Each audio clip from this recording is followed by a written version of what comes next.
challenged Russia's President Vladimir Putin to meet him personally in Turkey on Thursday for peace talks. Ukraine, along with European allies, had demanded Russia accept an unconditional 30-day ceasefire before the talks. Moscow rejected the proposal and called for direct negotiations instead. Polish Foreign Minister Radek Sikorski says he's ordering the closure of Russia's consulate in Krakow. The decision comes after Polish authorities said Russia was responsible for a fire that destroyed a shopping center in Warsaw last year. There's rising concerns in Europe over Russian attempts to destabilize the region through covert operations. This is AP News. The PKK Kurdish militant group has announced it will disband and disarm as part of a new peace initiative with Turkey, ending 4 decades of armed conflict. The decision comes days after the PKK convened a party congress in Iraq. In February, the group's leader, Abdullah Öcalan, who's been imprisoned since 1999, urged his group to convene a congress and formally decide to disband. It's one of the longest insurgencies in the Middle East and has claimed tens of thousands of lives. President Trump's visit to the Middle East this week will not include a visit to Israel to discuss the war in Gaza or talks with Iran about its nuclear program. Instead, he'll travel to Saudi Arabia, Qatar, and the United Arab Emirates, where he aims to leverage American economic interests. The president won't be able to avoid altogether diplomacy on Gaza or Iran. The Gulf countries hosting him are also interested in easing the regional tensions that emanate from these two places. I'm Marcela Sanchez, AP News. This is 820 AM, WCPT Willow Springs, and streaming worldwide at WCPT820.com. We are Chicago's progressive talk, where facts matter. Now, your WCPT 820 weather update.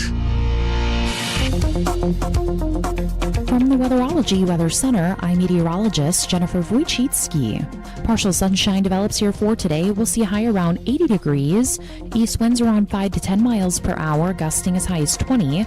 Then for tonight, a slight chance for showers and thunderstorms. Cloudy skies, a low near 62. By Tuesday, a slight chance for rain showers and thunderstorms. Cloudy, high of 77. Wednesday, slight chance for rain and storms, a high of 81.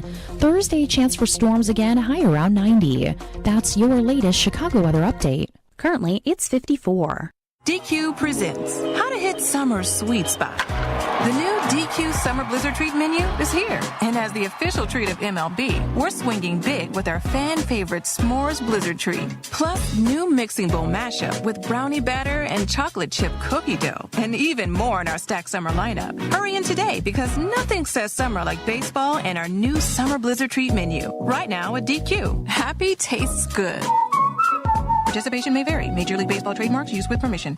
Why choose a Sleep Number smart bed? Can I make my side softer? Can I make my side firmer? Can we sleep cooler? Sleep Number does that. Cools up to 8 times faster and lets you choose your ideal comfort on either side. Your Sleep Number setting.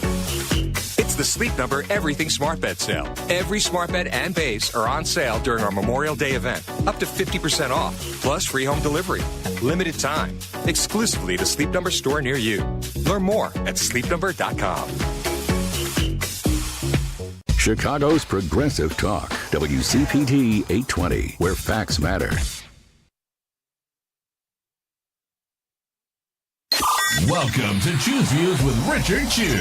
Get ready to dive into a world of insightful conversations and thought-provoking discussions. As progressives, our job is to have an all-inclusive, full-on assault with all of our players. A show that focuses on moving our political, social, economic, gender, and cultural conversation forward. And all of our players means all of our players. It's Choose Views. And now, here's your host, Richard Chu. Good Monday morning, progressives, and welcome to the May 12th, 2025 edition of Choose Views, 773-763-9278. Facebook Live, TuneIn Radio, YouTube, and iHeartRadio. Email me at richard@WCPT820.com. Catch me on Substack as well. Catch all of our shows by subscribing to our WCPT podcast on Apple Podcasts or Spotify. There you can get Choose Views, short version and long versions.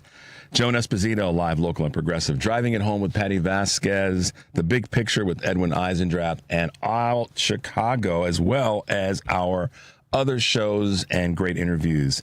You can also do that by checking out our heartlandsignal.com digital platform. Check this out, progressives. Thank you. I just want to say thank you. Hi. And thank you. I mean, Don't get it. Come on. Breathe. It's okay. Now go. we know that you are protecting us, and we are here to protect you. Thank you. I'm sorry. My name is Niall Sally. From Westchester, from White Plains, work for Westchester County. It just seems that we all here are normal people. And if it was us, we'd be in trouble. But it seems like, it constantly seems that we have to go to court. We have to see, and I think many of us know that it's illegal. But I just wonder what the process is to move this forward so that we can survive this. We're going to be okay, because we're all in this together, one community. And each and every time he issues an executive order, we respond. We prepared for this moment prior to the election. We all came together because I was there during Trump 1, Trump 1.0, and so many others. We analyzed Project 2025. We analyzed jurisdiction. We analyzed claims. We analyzed standing. We distributed all of the subject matter to each respective states. We're ready. We're prepared. Do not give in to fear. We are fearless. This is not the time to be afraid. This is a time to stand up and fight back and to resist any temptation for them to divide us. We're in this together. The rule of law is on our side, and the one institution that has stood by our side is the courts. We will not give in, not give up. We will not capitulate. We will not bow. We will not bend. We will survive.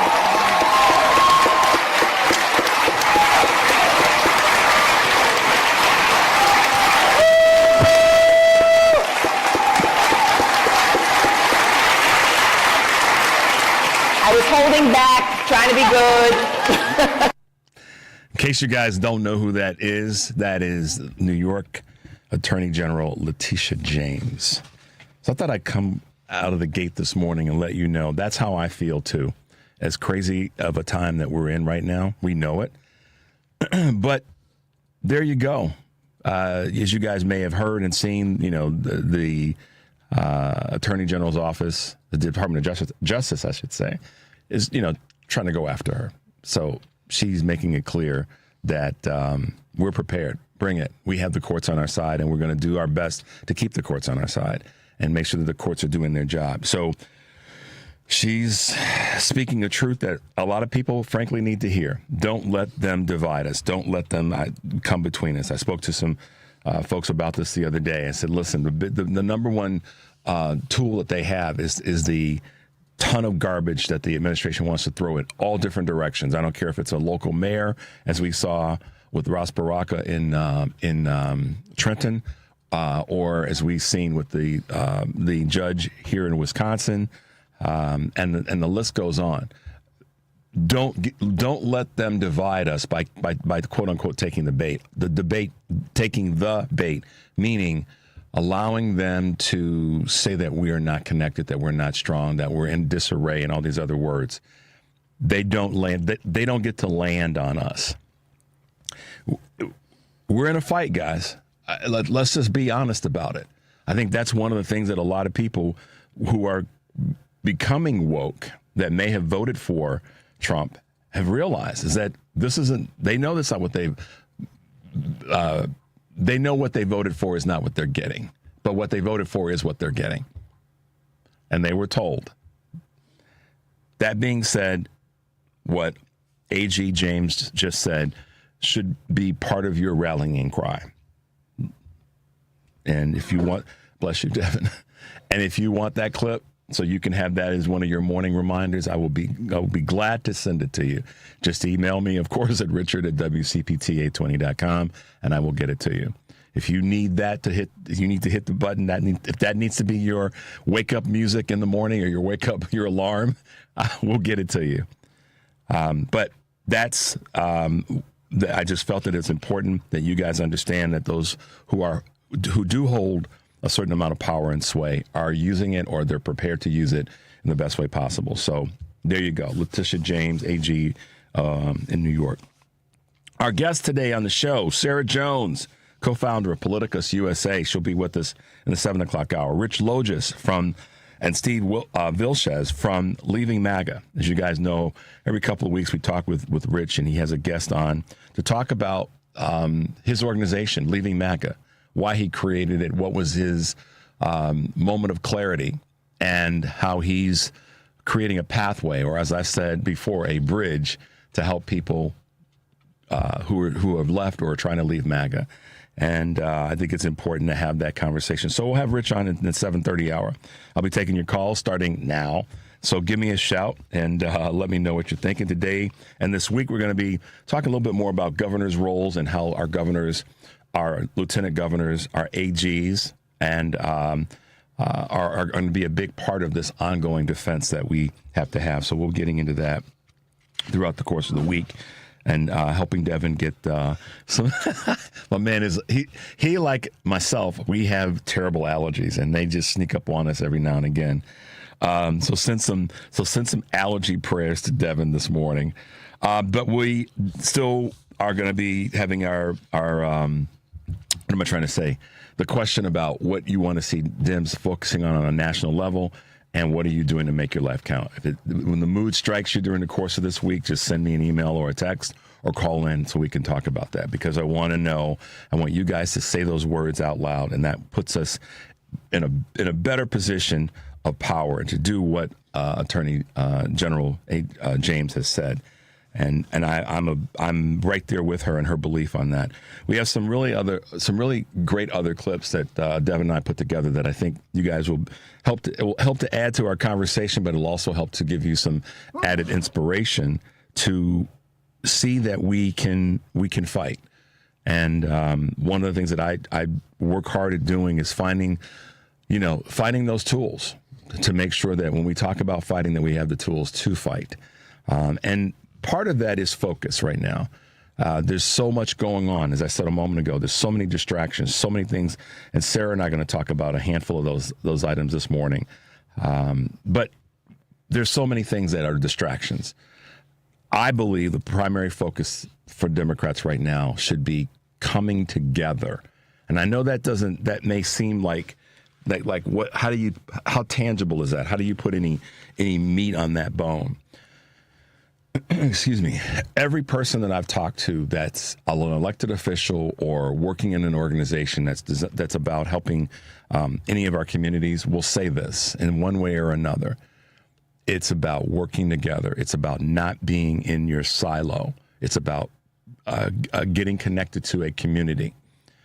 And what's powerful about that is many times a person is searching for something to do. And this is why I do my best to focus on a lot of the local groups that have a national voice, because we know that those connected dots are really important. So the reason that focus is so critically important right now, and why I think a big part of what Democrats nationally should be focused on, is making sure that we're pulling together the voices so that we're not in 17 different directions.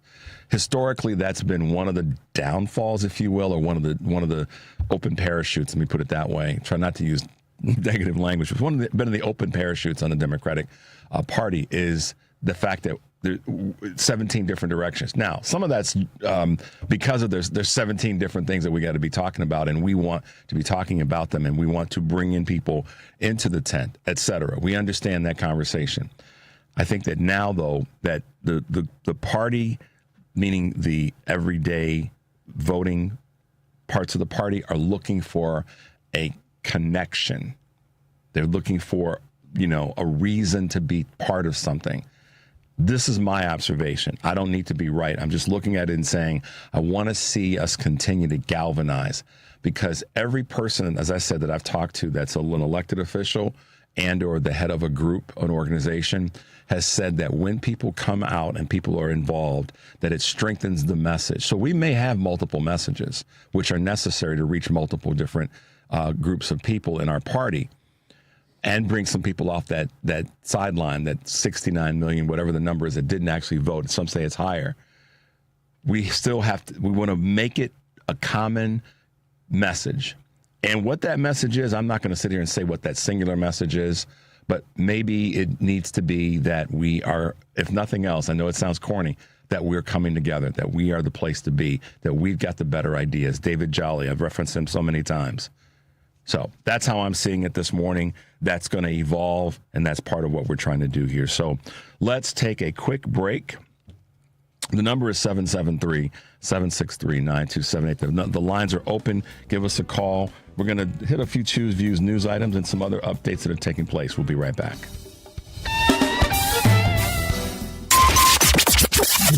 WCPT replay. Mayor Brandon Johnson, y'all. The working people of this city voted for me because they know I'm going to do right by retirees, the most pro-worker city in America. And, of course, we continue to grow our economy by investing in our infrastructure. That's actually how you build safe communities. There's no coincidence that violent crime is down in Chicago as our investments in our infrastructure, our investment in mental health, our investments in education, our investments in youth and workforce development, our investment in our community colleges, all those investments are going up. Violent crime is going down. I'm responding to the structural damage that I inherited. Now all of a sudden people have questions. And now that we're in charge and setting this city on the right trajectory, work with us to actually build the type of economy that's inclusive versus trying to come up with these false narratives that, quite frankly, the people of Chicago, they're seeing right through it. Keep listening to WCPT 820 because facts matter. Chicago's Progressive Talk, WCPT 820, where facts matter.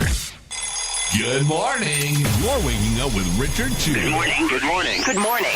We're live and ready to hear from you. Text or call us now at 773-763-9278. Same number. Simple as that. Let's get the conversation going on WCPT 820, Chicago's Progressive Talk. Welcome back, Progressives, to Choose View, 773-763-9278. Good morning to everybody, anywhere you are checking out our show this morning. We appreciate you. The Mother's Day spending hit a $34.1 billion number this year, according to the National Retail Federation. More than 80% of U.S. adults had celebrate the holiday, and that celebrate the holiday spent on average roughly $259, up from $254 last year, despite cost of living pressures and tariff-related price hikes. Flowers remain the most popular Mother's Day purchase, 74%. Followed by greeting cards at 73% and special outings such as brunch or dinner at 61%. I hope everyone was able to enjoy a good Mother's Day weekend. Some of us are no longer, our mothers are no longer with us, but they're with us in spirit. And so hopefully you were able to celebrate Mother's Day by sharing some good love and good vibe with other mothers that are still in your lives. That might be your sisters. It might be your nieces. It might be a colleague and their spouse, and the list goes on. So hopefully you guys were able to have a safe and enjoyable Mother's Day weekend. All right. Southwest, not so secret seats. What does that mean? Southwest passengers need not wait to enjoy the airliner's roomier seats.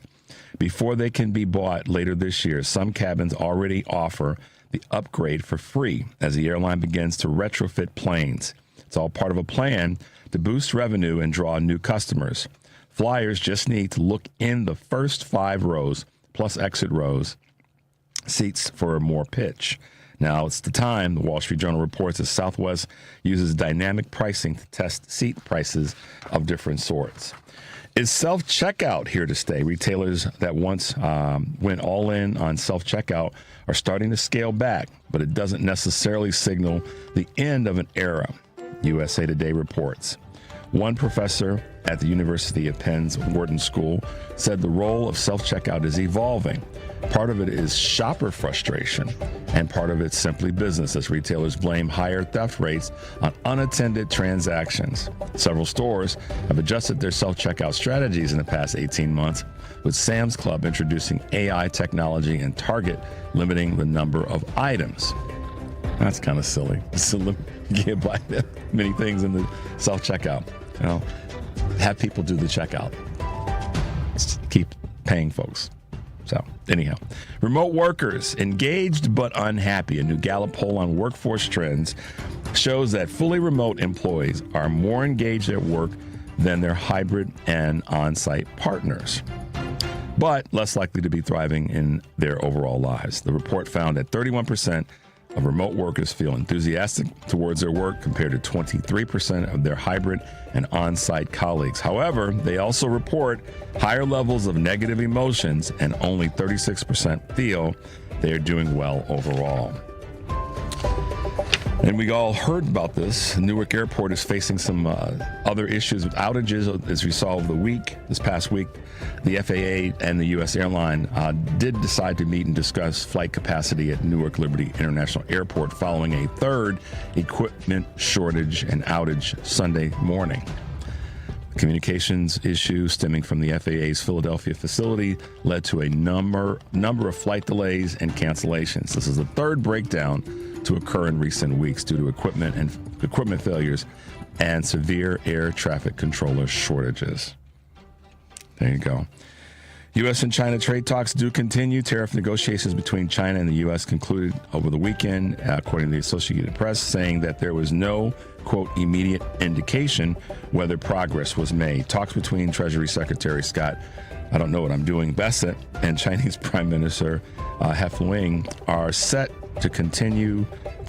Now we're at the beginning of this week. The levy on many Chinese imports currently sits at 145%. All right, guys, a couple of updates, a couple of items. Global issues.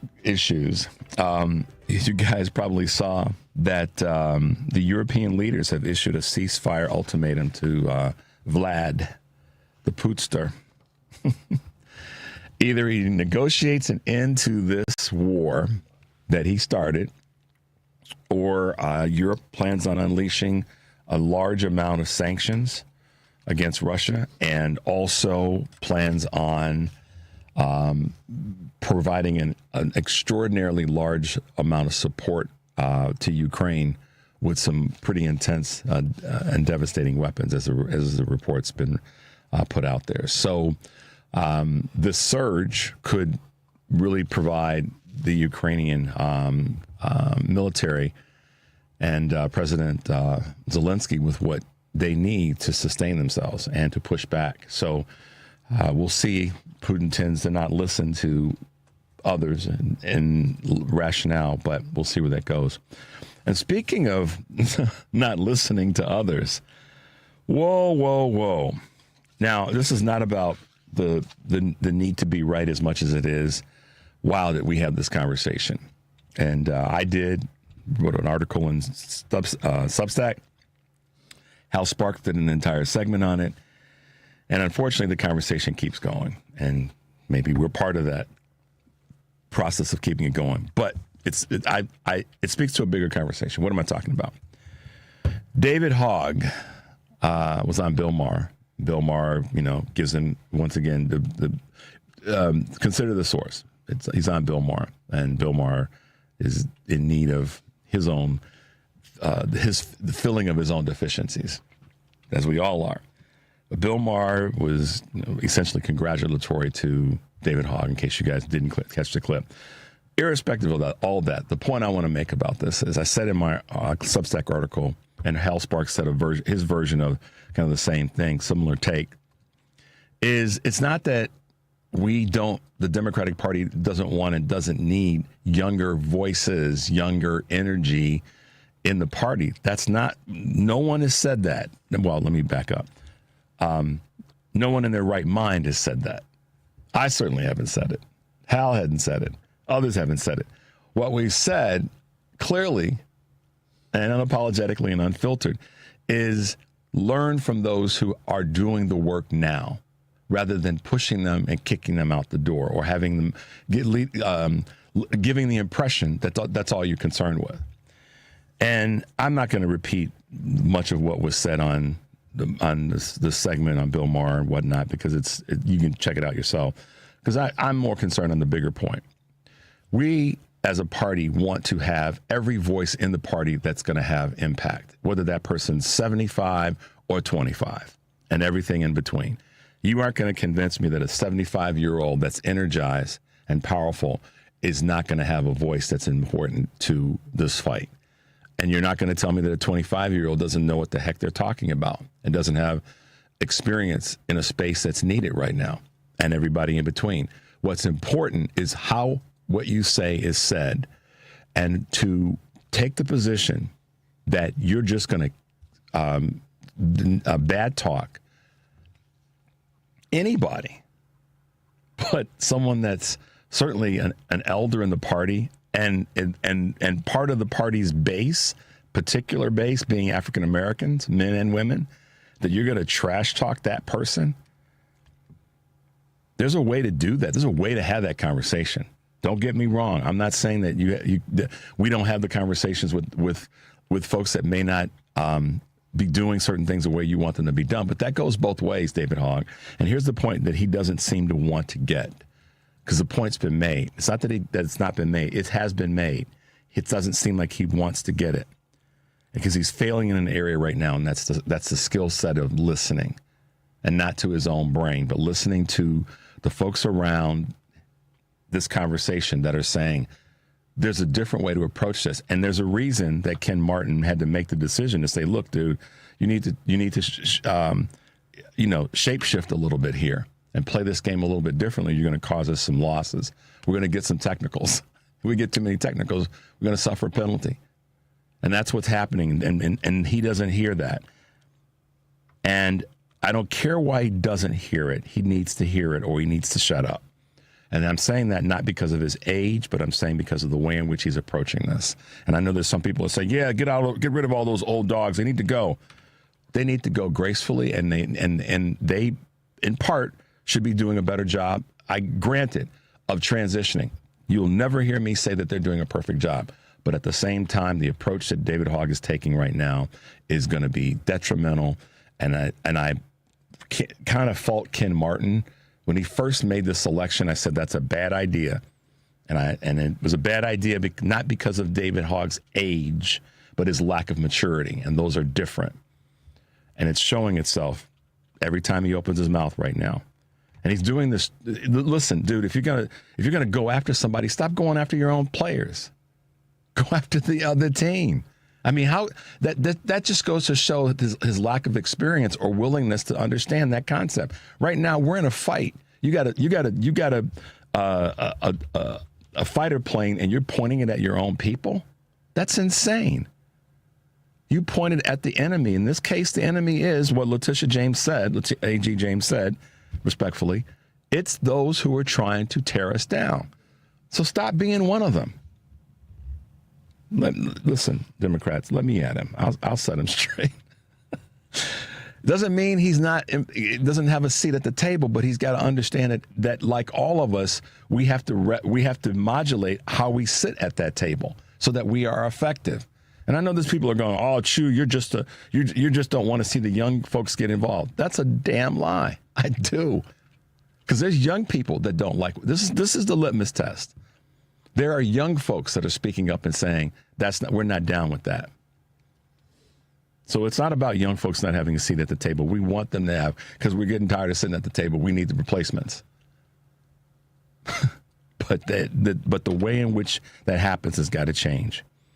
And David Hogg, you need to reset. Let's put it that way. All right, let's take a quick break, guys. The number is 773-763-9278. This is Choose Views, and we'll be right back. If you turned 65 recently like me, it's important you find a Medicare Advantage plan that gives you the coverage you're looking for. But finding one can be difficult. The best thing I did, and I suggest you do the same, is call a licensed insurance agent and let them walk you through your Medicare Advantage plan options. There are so many benefits you have access to, so make the call now and let the representatives explain everything to you. Our licensed insurance agents can offer you a variety of Medicare Advantage plans. Plus, the call is free, the information is free, and there's no obligation to enroll. We're here to make it easy for you to select a Medicare Advantage plan that may work for your needs. Finding a Medicare Advantage plan can be easy if you do what I did. Make a quick call right now to learn more. Thank you. 800-365-6303. 800-365-6303. 800-365-6303. That's 800-365-6303. You're listening to WCPT 820. Here's the latest Chicago weather update. From the Weatherology Weather Center, I'm meteorologist Jennifer Vilchez. Partial sunshine develops here for today. We'll see a high around 80 degrees. East winds around 5 to 10 miles per hour, gusting as high as 20. Then for tonight, a slight chance for showers and thunderstorms. Cloudy skies, a low near 62. By Tuesday, a slight chance for rain showers and thunderstorms. Cloudy, high of 77. Wednesday, a slight chance for rain and storms, a high of 81. Thursday, a chance for storms again, high around 90. That's your latest Chicago weather update. Currently, it's 55. Because facts matter. You're listening to WCPT 820.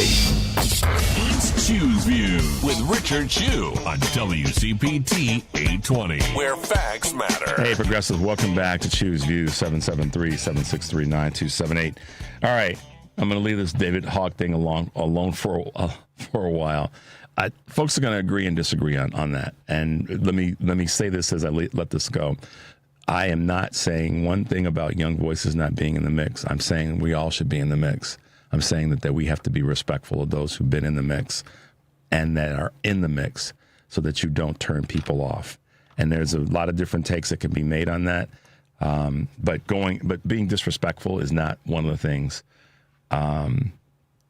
that doesn't play well with me. So maybe it's my personal assessment of it. But the disrespect that's seemingly there is something that I don't tolerate particularly well. So it can go both ways, but that's kind of how I sit. And stop pointing your energy and anger at the Democratic Party without having a solution that's palatable. Put that energy toward. There's more destructive Republicans right now elected on all levels than there are Democrats. So David Hogg, put that energy toward taking them out rather than taking out our own people. That's a simple message. It's an easy one. Let's see if he's got the capacity to pivot to that and do it quickly. All right. I've got a couple clips I want you guys to hear, and I think that when we asked the question about fighting, what does that mean? What does that look like? We've got one that I think from an old scholar.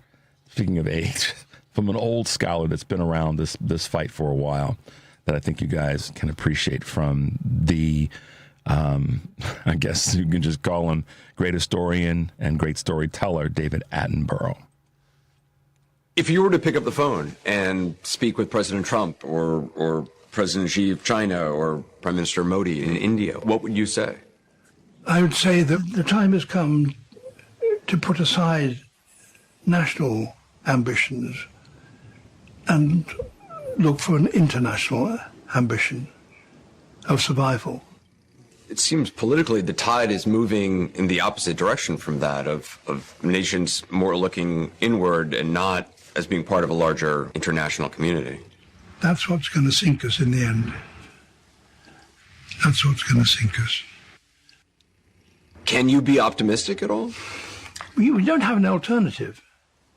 What good it is to do is say, oh, to hell with it, I don't care. You can't say that. Not if you love your children, not if you love the rest of humanity. How can you say that? Exactly. We have to stay. The fight is on. It's not coming. The fight is, autocracy is not coming. It's here. So for us to, and unfortunately, we have the wrong person in office to reach out to do what David Attenborough says, which is to build international coalitions. Trump wants to lead us down a path of isolationism, which is not going to work. And listen, if it didn't work 50, 75 years ago, if we go back to World War II, 80 years ago, it's not. And when we had less global connection and less global conversation, it sure as hell isn't going to work now because we're so interdependent, or at least we should be. This look, what have I said so many times? Racism, sexism, Christian nationalism, and privilege are my 4 legs to the stool that I believe are some of our biggest problems in this country, if not the biggest. They're the way in which I build that organizational chart.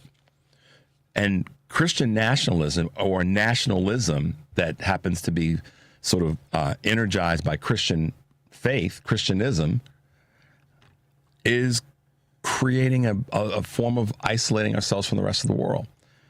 And I don't like that at all, because we are a global world. We are a global community. We have to be. Technology, if anything, has put us in the position to take advantage of that for so many people, if we have the right people and right voices in place. So I like what David Attenborough had to say there, and I like the way in which he positions it, that we have no choice. And going back to A.G. James, we have no choice but to fight. The fight is here. Autocracy is here. Technocracy is here. We have to fight to put this train back on the tracks. And like you said, we have no choice. One of the things that is happening in terms of fighting that I'm really happy to see and hear, and there needs to be more of it, is Democratic leaders working their ways into red districts and finding ways to get into red districts and have town halls and have other meetings. I've been saying that. Many others have been saying it for a while. We have to do that. If they're not going to show up at their own town halls in their own districts, then we should be there taking their candy every time, every chance that they get. If I were an elected official and during the breaks from sessions, particularly at a federal level, I'd be what are the neighboring districts to the district that I serve, and let's find a way to have a town hall in those districts, because the voting records of the Republicans are right there in front of us.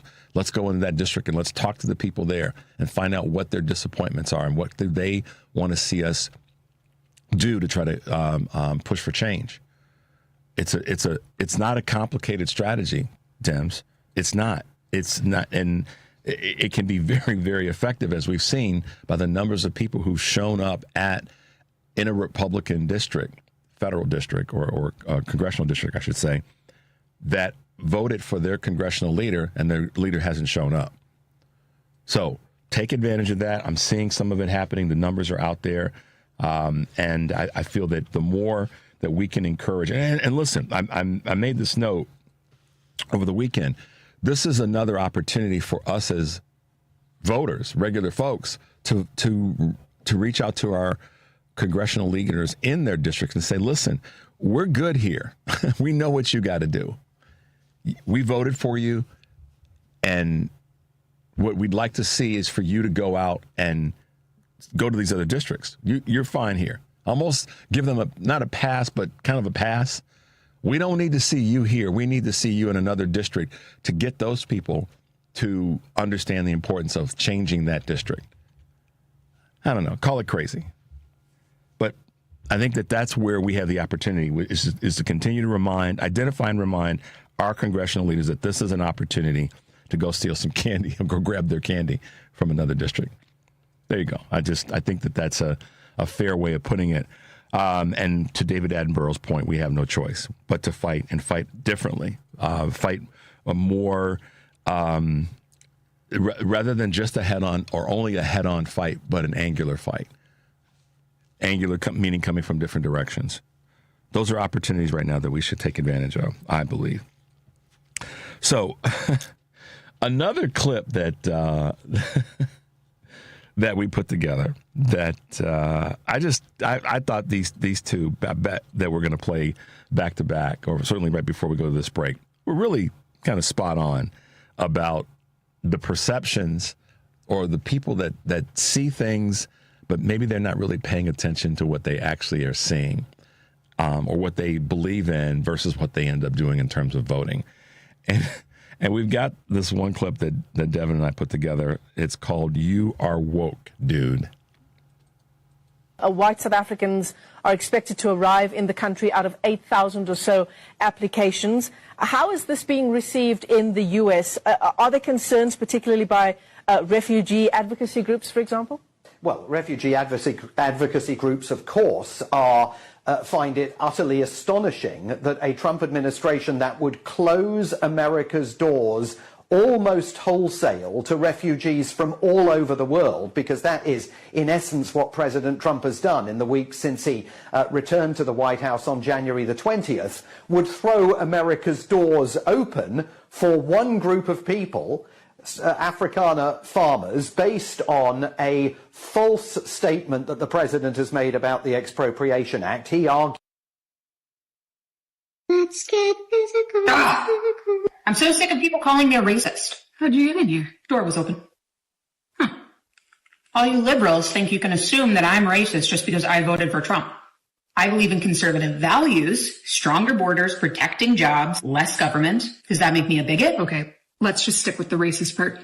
Why don't you want to be called racist? Because I'm not a racist. Okay, so you agree that racism is bad? Duh. Okay, so here's the problem. When candidates draw in people like white supremacists and literal Nazis, that's not just a coincidence. It means those people feel safe under the same banner. And I don't think that's something you can just ignore. Okay, but I have no control over who somebody else votes for. I just vote based on policy. Sure, but politics has never been just about policies. It's about values and policies that uphold those values. So when a political party openly invites hate and you don't speak up to say, hey, this is wrong, then you're actually helping to normalize it. Yeah, so you want me to abandon my beliefs because some awful people vote for the same candidate? Listen, I'm not going to tell you what to do.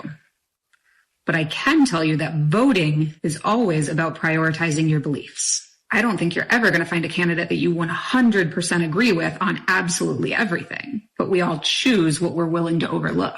By voting for him, you've made it clear to all of us that you are willing to overlook overt racism in favor of what you see as economic advantages for yourself. Shoot. Was the door just unlocked, or did you do kind of like a Kramer thing? No, it was kind of a Kramer thing. So, what are you willing to overlook? That is what that's a big part right now. What are the folks who are on the right, and this is a good sort of back and forth conversation that they had, a little skit that they did. What are you willing to overlook? And a lot of people, I'm certain of this based on the results, and certainly the numbers that are underneath the results, made it clear that there were some things they were willing to overlook. And that includes things like Trump's convictions, Trump's fines, Trump's failed businesses, his denigration of people with that may have a mental or physical challenge, and the list goes on. People were willing to overlook that and vote for someone who would take us down this path and head fake on the reality that they were okay with racism, they were okay with sexism, they were okay with an overtly just critically problematic Christian faith, and also that the overlooking, I think, in some ways was supported by their privilege. I could be wrong, but it doesn't seem to be that way because the numbers are bearing it out. So the question to be asked is, what are you willing to overlook for fascism? What are you willing to overlook? And what is fascism going to actually get you? What direction is it going to actually take you? Is it going to provide you with these improvements in prices of groceries that you thought you wanted or you said you wanted? Is it going to reduce your cost of living and increase your income? How is fascism going to do that? And one of the things that Sarah and I are going to talk about when she's on in the 7 o'clock hour is a big deal thing that took place this weekend, and we could call it a distraction, but it's a thing that, you know, it really has to be reflected up against how many people said they wanted to see lower this, lower that, safer this, safer that. And I won't spill the candy in the yard, but Sarah and I will talk about this in a few minutes. Let's take a quick break. The number is 773-763-9278. This is Choose Views, and we'll be right back.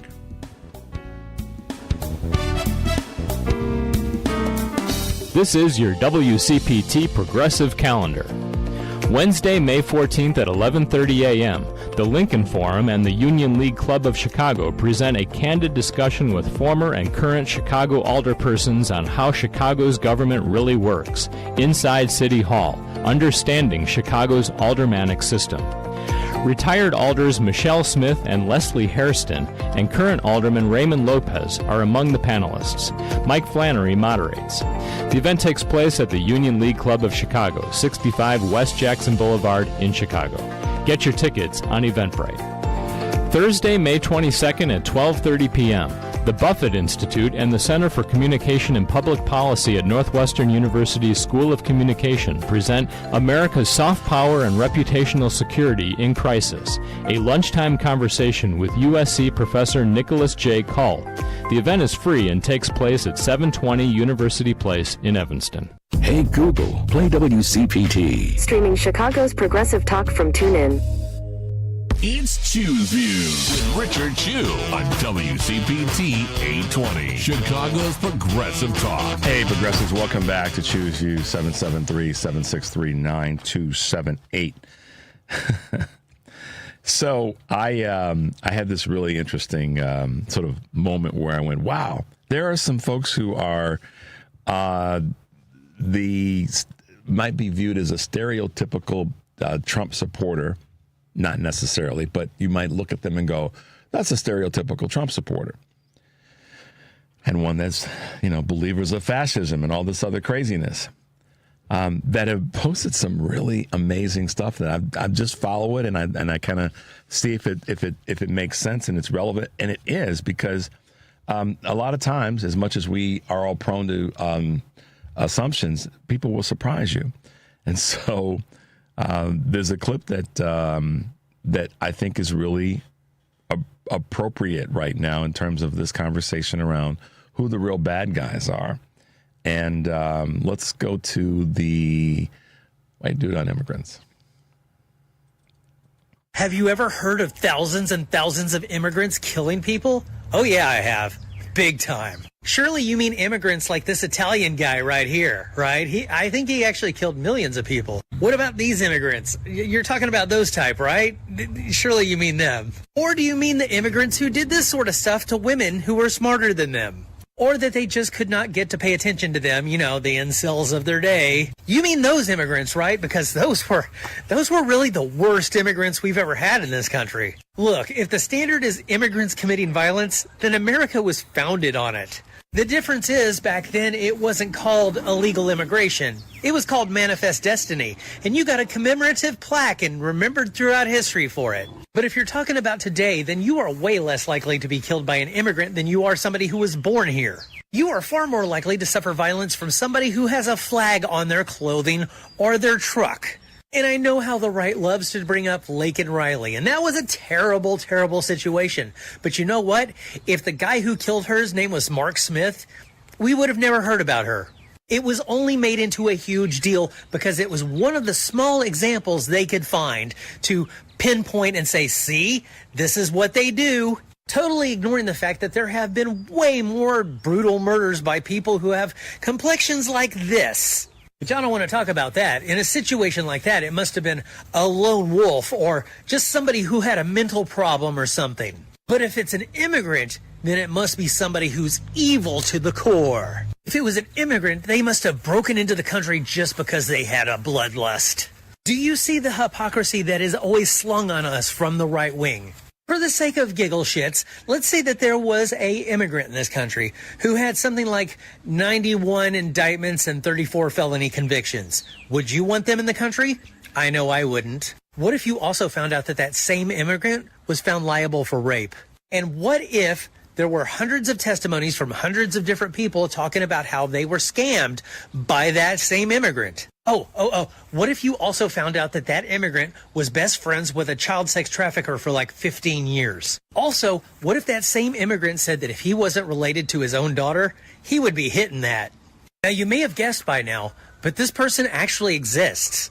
But he's not an immigrant, although his mother was, and the mother to his children was, and his current wife is. But somehow I just get the feeling that you don't have a problem with those immigrants. I wonder what could be different about them versus the ones that you're referencing.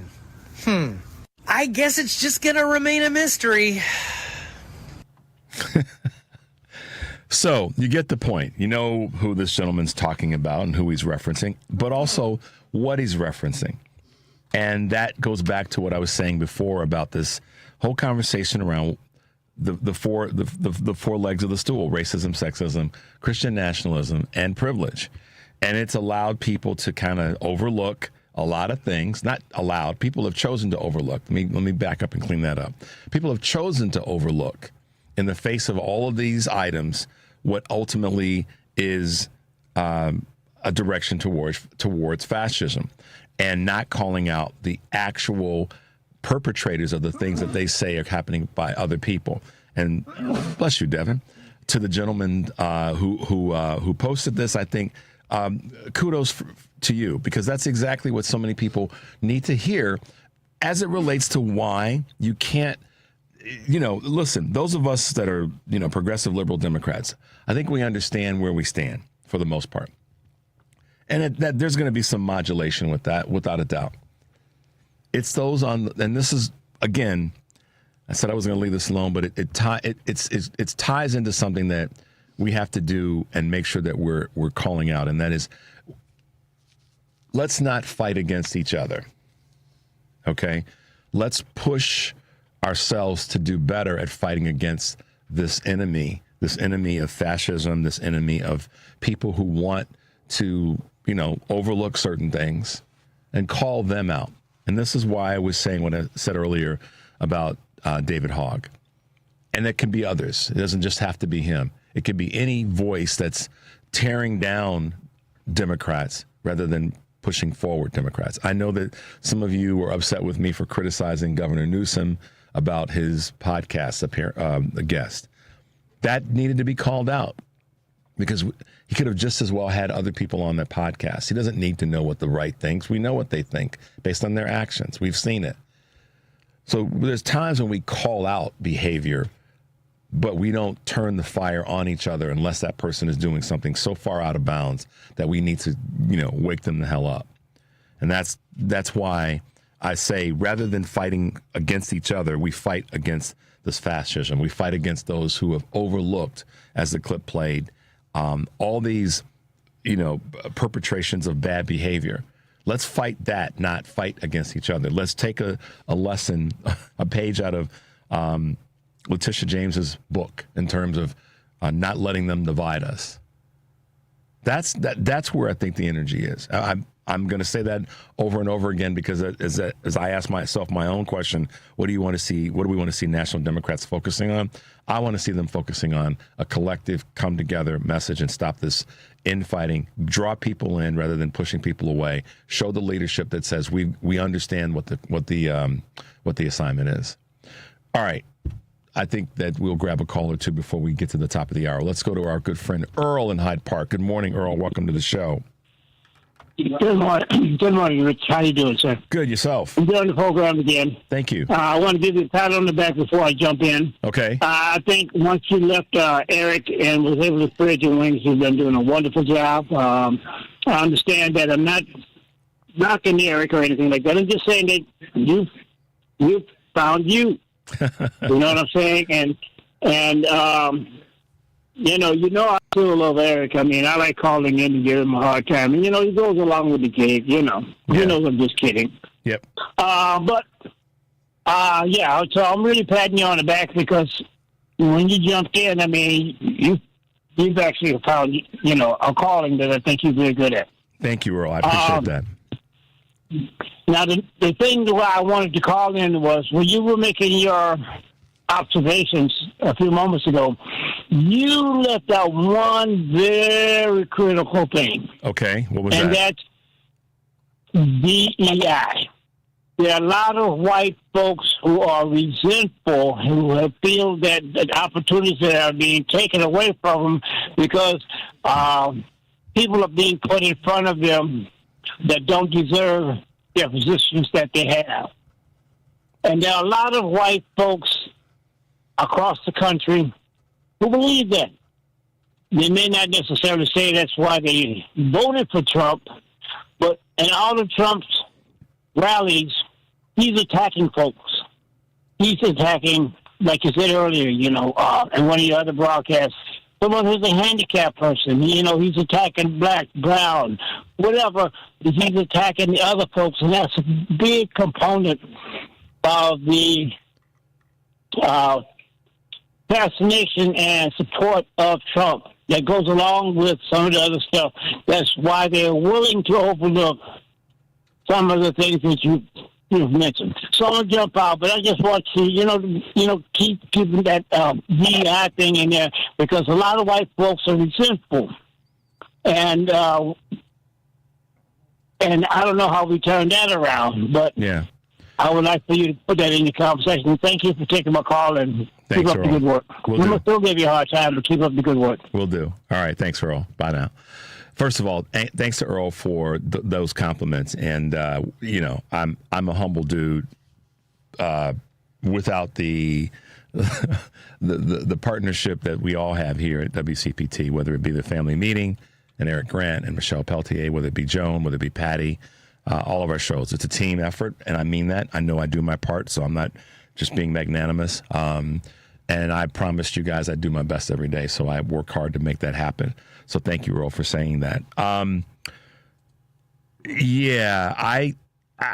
get where Earl's coming from in this term, and we're coming to the top of the hour in this conversation around DEI, diversity, equity, inclusion. There are a lot of people, period, that don't like to see a person of any community not. Listen, I wrote this down, and I know we're coming to the top of the hour. The rising tide does lift all ships. It doesn't mean that you lose something because somebody else gets something unless it's directly taken from you.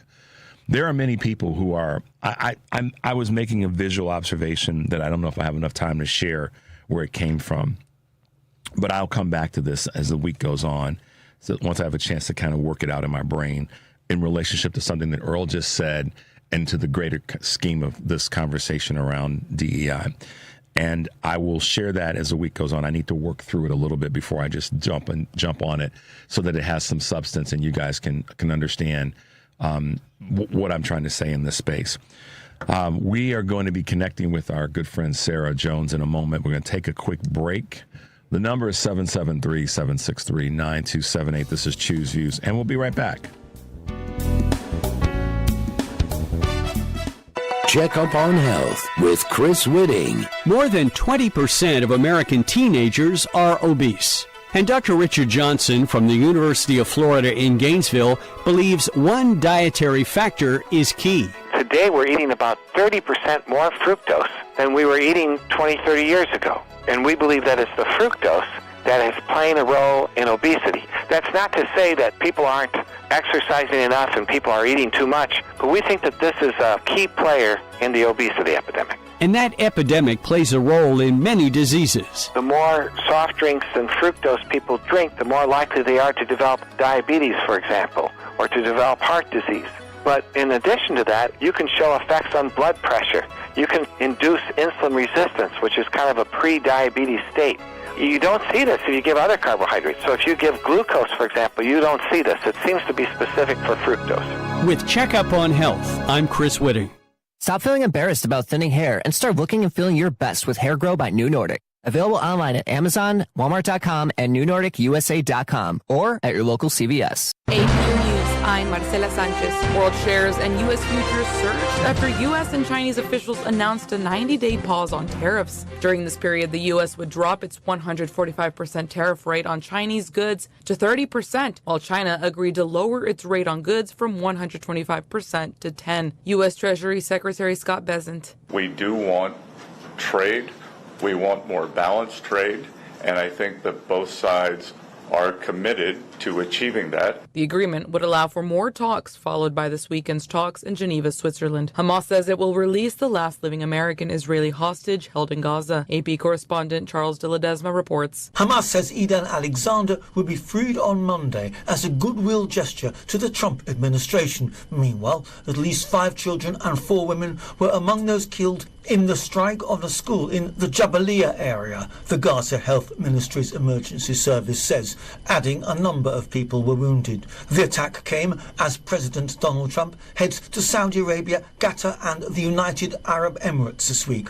After ending a ceasefire 2 months ago, Israel's intensifying the war in the Gaza Strip, where its 10-week blockade on food, medicine and other supplies is worsening a humanitarian crisis. I'm Charles de Ledesma. Ukrainian President Volodymyr Zelensky challenged Russia's President Vladimir Putin to meet him personally in Turkey on Thursday for peace talks. Ukraine, along with European allies, had demanded Russia accept an unconditional 30-day ceasefire before the talks. Moscow rejected the proposal and called for direct negotiations instead. Polish Foreign Minister Radek Sikorski says he's ordering the closure of Russia's consulate in Krakow. The decision comes after Polish authorities said Russia was responsible for a fire that destroyed a shopping center in Warsaw last year. There's rising concerns in Europe over Russian attempts to destabilize the region through covert operations. This is AP News.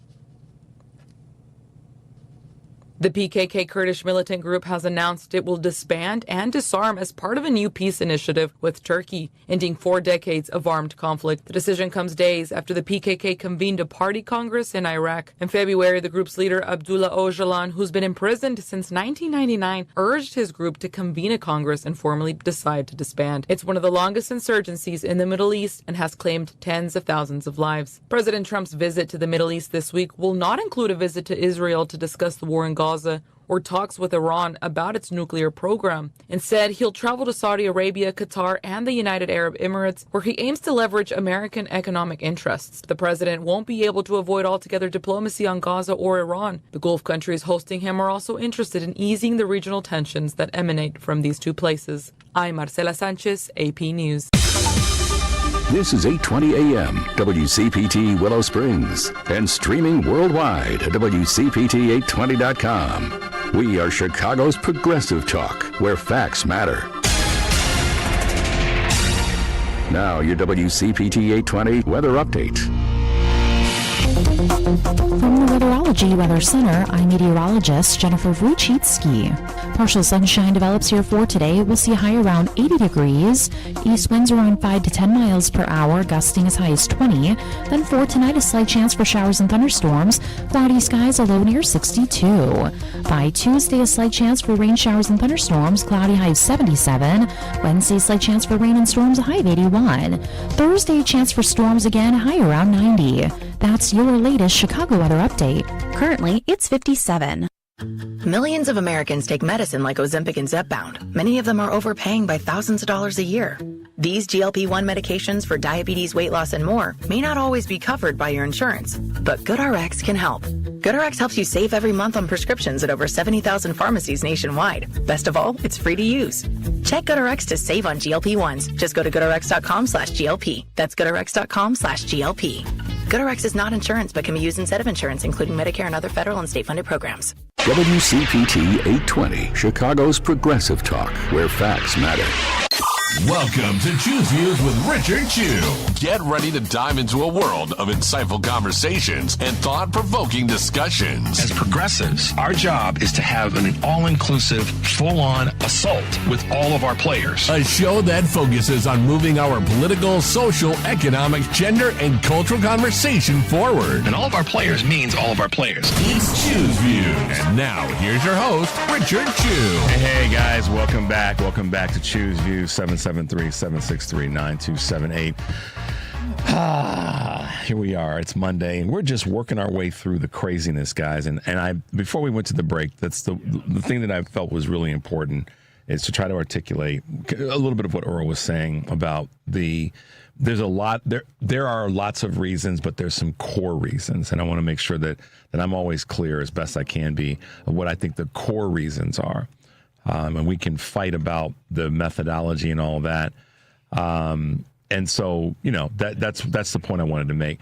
I'm going to work on this, kind of get this thing clear in my head before I bring it to the show in terms of what I wanted to say about DEI and rising tide. And this will make some sense. It'll make more sense as I have a couple days to kind of work out what I saw at some point this weekend. And I think you guys will appreciate it in connection to what Earl was talking about. All right. Is Sarah ready? We had some crazy technology things happening this morning, but we got it figured out. Good morning, Sarah Jones from PoliticusUSA. How are you this morning? Good morning, Richard. I'm good. It's so good to be here. How are you? I'm doing great. You know, that's the beauty of having a backup, and being able to, if one technology decides to be difficult, then we can go to something else and still make it work. So I'm glad you're with us this morning. Wow. As we say, offline, what a doo-doo show we're in right now. We really are. It is, you know what it is? It's like one nightmare to the next, and it feels so surreal, doesn't it? It's just like you knew it was going to be bad, but this is also still hard to believe. Yeah. It's interesting. And by the way, guys, we're talking with our good friend Sarah Jones from PoliticusUSA, who is a co-founder, wonderful writer. You've seen her material all over social media, all over regular media. We'll call it regular media, not mainstream anymore. I guess I'll slip into that every now and again. But Sarah is, along with their partner Jason Easley, they're prolific in the material that they provide to all of us to be able to read and to follow. And we're going to talk about a couple of recent things that you posted, but specifically, you know, as we said in this opening, we're in a crazy, crazy time. And I played a clip at the beginning of the show from Letitia James, the Attorney General in New York, about fighting and why the courts are working in our favor, or they're still acting and deciding in our favor because the law is the law.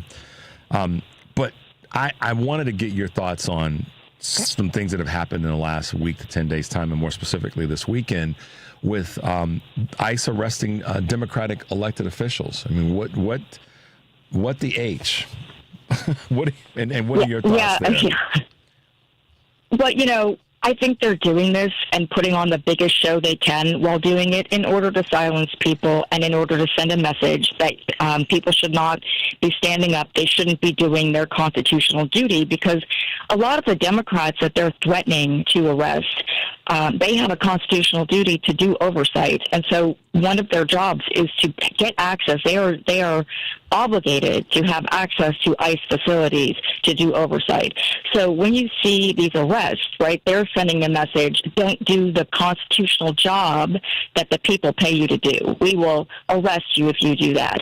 And a lot of the most brutal actions that we're seeing from the Trump administration all center around immigration, although I'd like to point out that he is also giving South African white people, Afrikaners specifically, kind of a VIP status as refugees, even though their own country says they're not being persecuted in any way, to come here. So, you know, the immigration issues that he has are clearly based in race and ethnicity, and he has a certain kind of person he wants to come here. I think it's like he's importing apartheid here, because you see so many white South African wealthy people who grew up in or were influenced by apartheid in his MAGA sphere. So, you know, going back to these arrests, like Kristi Noem, an aide for Kristi Noem said that they were going to, you know, arrest 3 Democratic members of Congress. These are all efforts to chill and to silence anyone, but specifically Democrats, from standing up to them, from doing their job. And I think that's an attack on the Constitution. It's an attack on the rule of law. So what I'd like to see... Yeah, go ahead. Well, the thing that you going back to, just to let you guys know, the 3 lawmakers that ICE or Kristi Noem is saying this about in terms of who they're looking at, you know, arresting for frankly doing their jobs, are Representatives Bonnie Watson Coleman from New Jersey, Rob Menendez from New Jersey, and LaMonica McKeever from New Jersey. And this is all stemming from Ras Baraka, the mayor of Trenton, being arrested for doing essentially the job of an elected official, which is to protect the people who are part of their district or part of their city. And so now we've got, what's the woman's name? Tricia McLaughlin saying is that right? Do you know what I'm talking about? There'll be more I know who you're talking about. I think it's McLaughlin or McLaughlin, that there'll be more arrests. But in the meantime, what do we know about these people, these South African folks that are coming, that they're basically importing? What do we know about their background? How do we not know that they are bringing all kinds of criminality, all kinds of issues to the United States? But because they're white South Africans, they're being welcomed with open arms by this administration. And to your point, Sarah, I've said this before.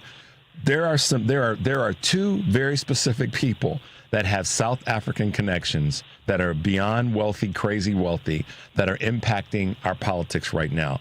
Elon Musk and Peter Thiel. Both of them highly influenced by South African politics during apartheid.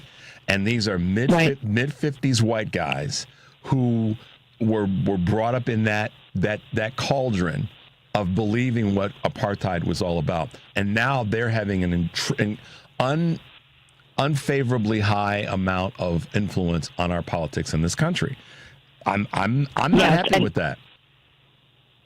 No, I think anybody with any sense of love for this country and what it's supposed to stand for should be very upset about. I mean, it's absolutely disgusting. He's also of the four. There's sort of four people around him. David Sachs, that venture capitalist, who's a big fundraiser for Trump, and then Paul Ferber. He was a South African software developer, and he has been identified by, I think, two teams of forensic linguists as the originator of QAnon. And we all know what QAnon did to this country in getting Trump to the White House the first time around. So, but he denies being Q, but, we see that. And so in case people aren't aware, that apartheid is basically a system of enforced racial segregation and discrimination against the non-white majority of the people in South Africa. And I think it was in place from 1948 to 1990s, but it's everyone, of any kind of care for democracy and human rights is against apartheid. So it's very striking that Donald Trump wants to import that into the United States. And we see that. It goes back to something you said earlier about importing this whiteness. Do you remember in his first term when Trump said something along the lines of, how in terms of immigration, people coming from, quote, white countries, and he named off some of the quote unquote Nordic countries is where we want to have immigrants coming from. Yeah, and it's so obvious, and I don't even think he's trying to hide it. I think it's a wink at his base, so they all know what he means. I think there's people in this country who might not be aware of this. Maybe independents are not quite cued in yet, but it's like, how can you miss what's happening, especially with this move here? And these people that are surround him, Thiel and Sachs, they have written things. One of them is the diversity myth, which was a defense of, quote, Western civilization. You see Elon Musk talk about that. He sort of froths at the mouth about that all the time, and against multiculturalism. So we all know what that means. They want more white babies, and that is their defense for stopping women from, not wanting women to be able to use birth control. And I think that we haven't seen the other side of that. What will they do if they get their way with that? What are they going to do to babies that aren't white? I think that's something that is never discussed, but it clearly doesn't align with their the way they see the world. And I think the way they see the world is exceptionally troubling. And we have to highlight that for people so that they understand that this isn't two sides or two different parties arguing about politics. This is one really noxious, damaging, destructive element that's overtaken the Republican Party that wants to take away rights, human rights, basic rights, from everyone in this country who doesn't fit into this the way they see the world. One of the things right now, Sarah, and thank you for that, it's a statement that people will make oftentimes about, the Republican Party, speaking of race and in this country, enslavement, that the Republican Party is a party that quote unquote freed the slaves, to use that phrase. And the Republican Party has always been the one that's been for personal values and making sure that people have their independence, when in fact what people want to say, and Lincoln freed the slaves. Okay, however someone wants to hear that and process it, I'm less concerned about that or interested in that conversation, and I'm more concerned about the current Republican Party. To your point about what's happened with the Republican Party, I'm more concerned and focused on what they're doing now. What Lincoln did, and how the Democratic Party used to be in terms of the Jim Crow South and all the rest. I'm more concerned about what's happening today. And the Republican Party today is not anything that represents anything that was supposedly a Republican Party that was a good Republican Party in the past. And a lot of it, what comes out is this huge amount of need to separate and divide, and to divide people, which is why I've been so, hardcore on, we cannot let our party, our people, our team, our strength be divided and picked off by what's coming from the right. And messaging is a big part of what's coming from the right. So that's why I appreciate what you just said there in terms of illuminating what's happening with this sort of subtle move to some of these migrants, if you will, or immigrants, if you will, that are coming from quote unquote white countries, or countries that represent whiteness and separation. Well, what you just said goes, I see that argument all the time. The Republicans freed the slaves. That's called whataboutism. That was a very long time ago, and the party has basically flipped and become much worse. Like, when they realized that the only way they could get votes was to play on people in the South, white people in the South, on their racism. That's what they did. And that was a deliberate strategy that they chose, the Southern strategy. So for all of this, there's no point in talking about what they did, this great thing that they did a very long time ago, because this party would never do that today. In fact, I don't know that either party would do it today. It seems like nobody has any courage anymore to do the right thing. I mean, there are Democrats and a few Republicans trying to do the right thing, so I don't mean to color them all with that, but I'm just saying as the overall landscape isn't looking great in terms of who has the courage to stand up and say, this is not the way things should be. And I did hear AOC say that over the weekend. She said, this is our country. This is not the country of Donald Trump. And that's what they're trying to turn it into. And absolutely, that is what they're trying to do. And they want everyone to just fall in line with that. And people, we must not do that. We have to all find the courage to stand up against this, because we are this country. We are the better parts of this country. Anyone who cares about everybody else is the better part of this country. And I love that positioning. Anybody that cares about anyone else. And right now, I played a clip earlier that talked, what are you willing to overlook for fascism? And it speaks to how many people have allowed themselves to say, I'm okay with that. And that's really not a country that one should want to be a part of. We should want to be in a position to push people and push ourselves to say those things are unacceptable. Speaking of unacceptable, Sarah, and we're talking with Sarah Jones from PoliticusUSA this morning here on Choose Views. Let's talk about this $400 million basic bribe from Qatar and this jet that that Donald Trump. I mean, talk about I don't even know where to start when I was looking at and reading or reviewing this over the weekend. But oh my goodness, Sarah, you take the baton on this one. It It never will, because the reason this is exactly my reaction when I saw this. I am gobsmacked. There is the level of corruption and grift from this guy. I will say the only time he manages to impress me is how greedy he is and how he doesn't care how things look to anybody. So here he is. He's going to take this $400 million quote gift from Qatar, a foreign state, and he's doing it without congressional permission. And then this is a gift that he's going to charge the taxpayers to turn into Air Force One and then turn it back into a private jet after that, after he leaves office. The only good news I heard in there was that he's, is he really planning on leaving? Great. That was a moment of excitement. But other than that, he's going to charge the taxpayers twice for this, on top of taking, what is he giving them for this? Right. What is he giving them? That is the question. And we're never going to find that out. But, we did get Richie Torres has formally requested the Office of Inspector General to investigate the legality of this gift. And let's all remember that the Office of Inspector General is where they do actual independent audits, unlike DOJ. And they have experts who know what to look for and how to do a professional audit.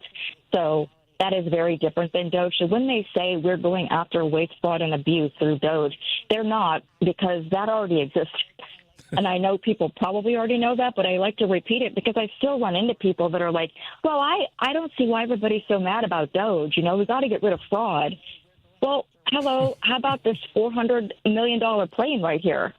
How about Does that not look like some... How about civics? How about remembering civics and knowing how the government works rather than what the hell is going on reality television? How about that? Go on YouTube and Google, right? And Google how does this thing work called our government, rather than watching some damn reality show about somebody getting married. I mean, it's insane, and that just, I mean, you said the word gobsmacked, and thank goodness for our Representative Richie Torres, a Democrat out of New York. Yes, he formally requested an independent office of the Inspector General to investigate this gift and the legality of it. And, he's sounding the alarm, and he should. Yeah. Because, listen, I mean, Sarah, think about it like this. Maybe we can get people to think about it like this. This 400, okay, let's just say that gift is legitimate. That the value of that should go into the pockets of the American people, not into the pockets of Donald Trump or anybody tied to the administration. Take that $400 million and use it to help people who are struggling from the damn executive orders to get rid of certain departments of the government. But see, this is where, again, what are people willing to look past or look over or overlook in leaning toward fascism? The question that I asked earlier.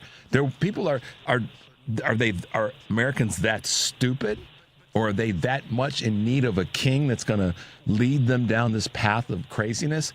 But man, yet alone the fact that, I mean, we could take the position of what Congress has to say about it. But let's just say that if Congress were to approve it, then don't take that and use it for your own, betterment. Pass the value on to the community of citizens of the United States.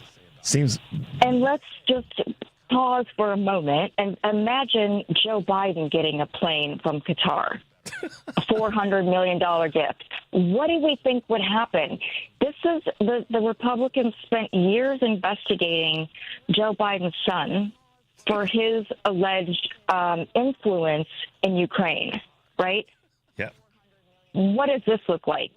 Because that which they never did prove, but what they were alleging was nowhere near this. So what we have is these constant projections out there to gaslight people, and then they go and do it on a much bigger scale, and that's supposed to be just fine.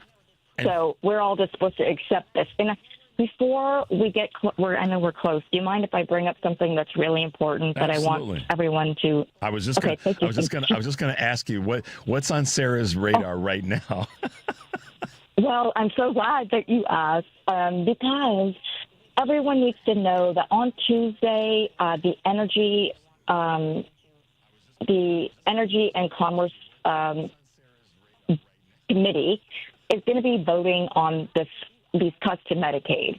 And what there is right now is if everybody can call their representatives and tell them, especially if you have one on this committee, which you can check because AOC has, I think it's Ocasio-Cortez.com/Save Medicaid. She has a tool on her website where you can look and see if your representative might be one of the people on this committee. And several of these Republicans on this committee are in swing districts. And so there is a real chance that they can be swayed by your phone calls to not vote in this committee. So you want to stop this wherever you can, and this is the very first place that it's taking place. So this vote has to happen for it to proceed out of this committee. So if you can call today and make your voice known against these Medicaid cuts, which actually are going to, if they were to go through, would impact all kinds of things, including education budgets.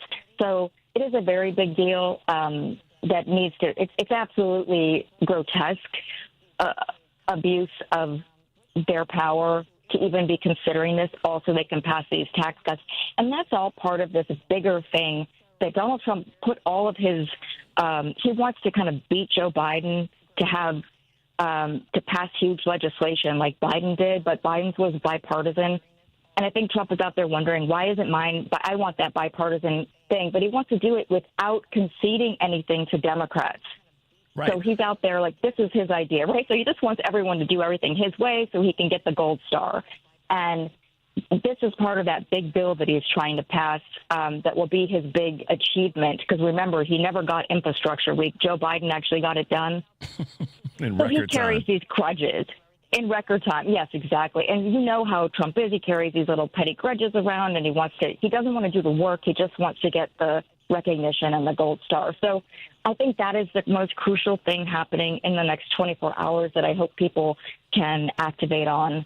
And what on the Sarah ground. specifically is talking about as we wrap up is a full committee markup on the budget reconciliation that's taking place tomorrow. And the number that you can call to the Energy and Commerce Chair's office, who's Brett Guthrie, that number is 202-225-3641. Again, that number is 202-225-3641 to call, leave your message, make your comments. And I think it's a smart move. Thank you, Sarah, for that, because she stays plugged into a lot of these calendar items and committee things that are going on. What else is on your radar until we talk again in 2 weeks? Oh, my gosh. And it goes by fast, doesn't it? So much, it goes by so fast. It does. I know. I wish we'd talk more often and sometimes because there's so much happening. You know, it's crazy.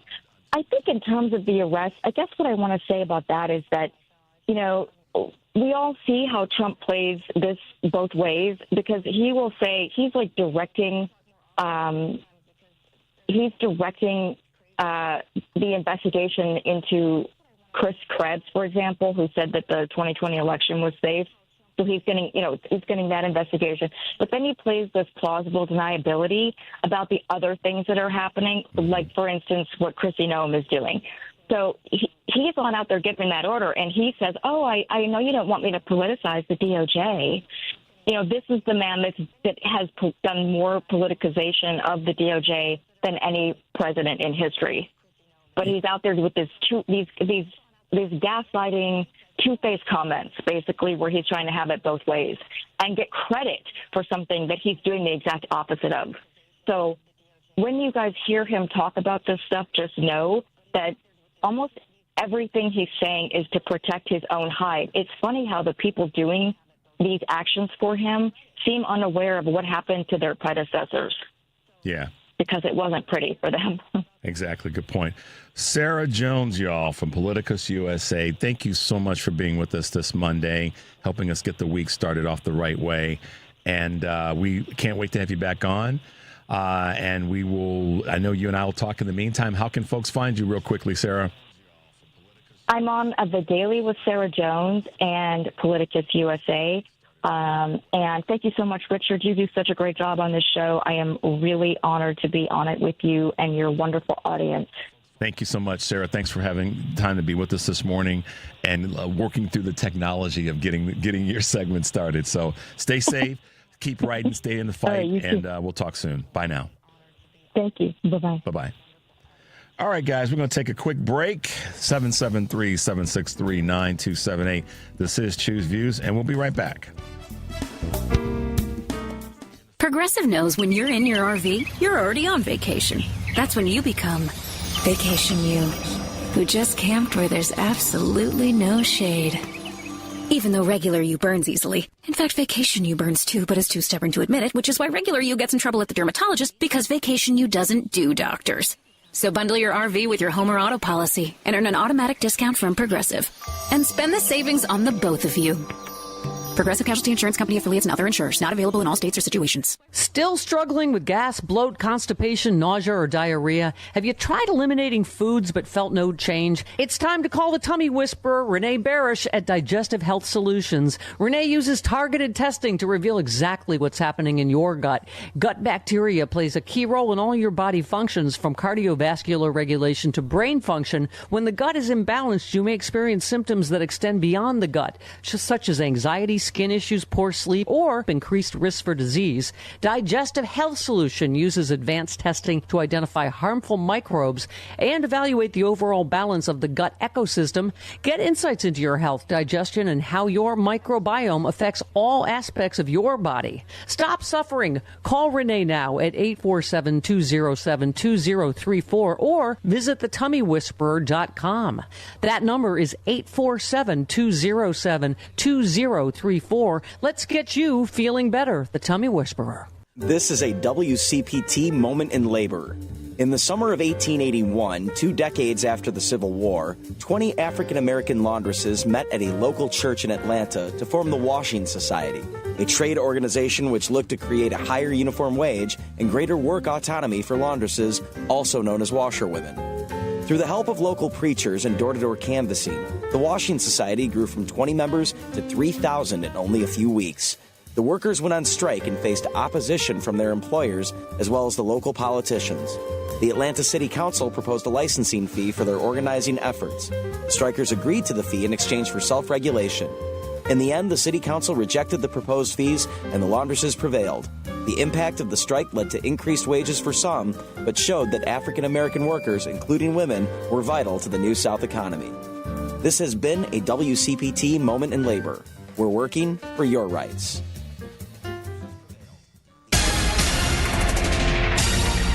You're listening to WCPT 820. Here's the latest Chicago weather update.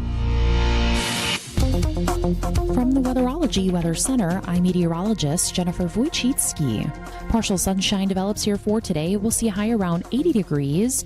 East winds around 5 to 10 miles per hour, gusting as high as 20. Then for tonight, a slight chance for showers and thunderstorms. Cloudy skies, a low near 62. By Tuesday, a slight chance for rain showers and thunderstorms, cloudy high of 77. Wednesday, slight chance for rain and storms, a high of 81. Thursday, chance for storms again, a high around 90. That's your latest Chicago weather update. Currently, it's 59. This is WCPT 820, where facts matter.